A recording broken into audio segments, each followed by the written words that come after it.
A book was written about college students. They call it Hooking Up.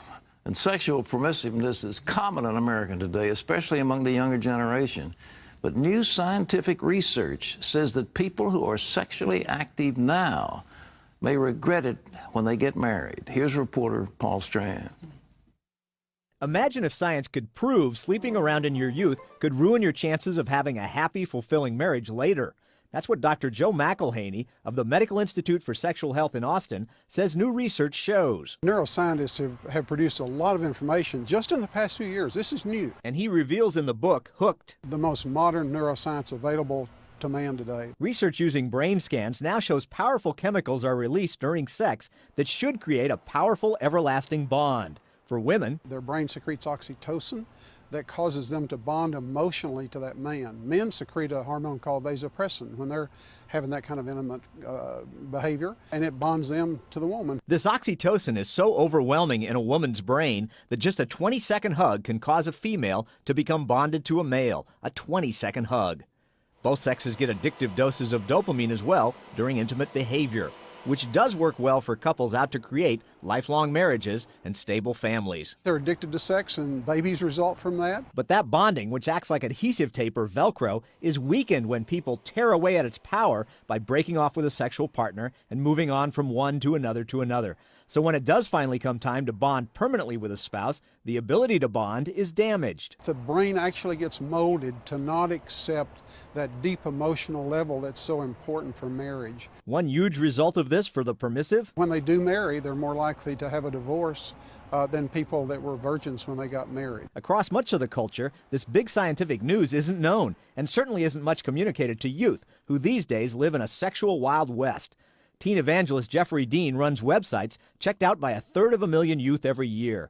Thousands tell him they're pressured to be sexual and are often wounded by it. Anything goes is the new rule, and in the process, kids are experimenting, but they're finding out there's great hurt and baggage along with that. Dean says he hears all the time from kids who've started having sex way too young about the effect these bonding chemicals in the brain have. They'll write, "Well, this relationship didn't work, but I'm so emotionally attached to what happened there. I'm looking for that again, even if it means making choices that I don't even want to make or that I know are against God's will for my life." McElhaney says the long-term harm from ripping away at that bonding is bad enough, but he points out research also shows damaging this chemical bonding in the brain can hurt young people now. If adolescents are sexually involved, they're more likely to be suicidal than their friends who are not sexually involved. Girls are 3 times as likely to be suicidal. Boys are 7 times as likely to be suicidal as their friends that are still virgins. Such research is why McElhaney pleads with parents to counsel kids to stay abstinent. He also says parents must realize it's a much more dangerous world sexually today than when they were young. Only about 1 in 50 kids, for example, had a sexually transmitted disease back in the 60s. Today, 1 in 4 of all adolescents has a sexually transmitted disease. And 1 more young person gets an STD every 4 seconds. Dean can't shake from his mind a note he got from a young woman who'd only slept with 1 guy. She went on to college, and 3 years after the sexual relationship from high school, she had not had another sexual partner, and she found out that she was HIV positive from this guy 3 years later. McElhaney has 1 more big piece of news from brain scan research. Maturing in the brain is shown here in blue.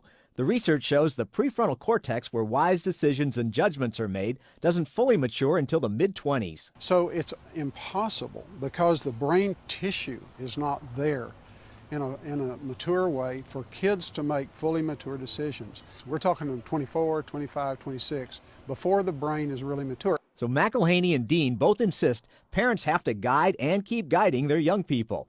Dean says they actually want it. Students tell us overwhelmingly at the top of the list, the greatest influence in my life is mom and dad. In his book, The Fight of Your Life, Dean says parents should explicitly state to their kids they expect them to remain abstinent and back it up with scripture, like 1 Corinthians 6:18. Flee from sexual immorality. Well, no, God is saying here, listen, don't even dance around it. Don't even get near it. And McElhaney points out you now have science of the brain to back you up. The science proves that human beings are made to be monogamous for life with one other person in a faithful relationship. It is the way human beings are made. Dean says just make sure you back up your demands with solid support. My teens need to see from me that I am approachable and that I am unshockable. And no matter how badly a young person might fail, they should know Mom and Dad are going to have my back. Paul Strand, CBN News, reporting from Austin, Texas. Thanks, Paul.